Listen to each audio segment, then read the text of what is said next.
Siya ang nag-file for Pastor Kibuloy, attorney.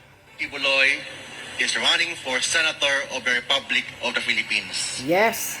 Kasi gusto niya maging part ng solusyon ng ating bansa.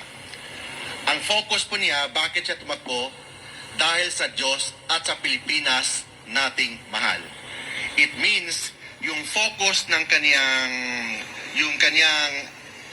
platform of government is God-centered, Philippine-centered, and Filipino-centered na platform, lalo na sa legislation bilang isang senador. And ang priority po niya, number one, is yung religious freedom. Naniwala po si Pastor Apollo Kibuloy that religious freedom is inviolable. It means kailangan ang government po natin should secure the holy grounds against state forces. Second, Correct. kailangan protektahan ang mga mahihirap, mga poor, particularly sa health, free medicine, fast medical services.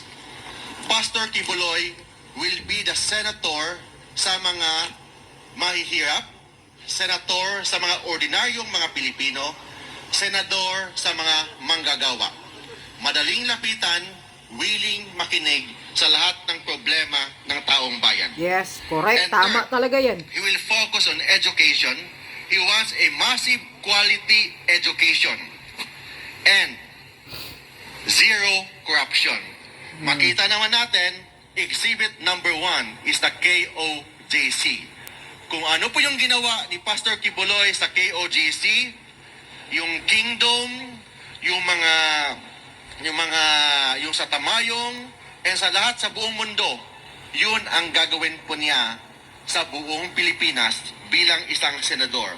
Of course, he will give voices to the IP, OFW, tourism, and transport group. Thank you and good afternoon. Maraming salamat po. Sir, just your name, sir. Can we have your name?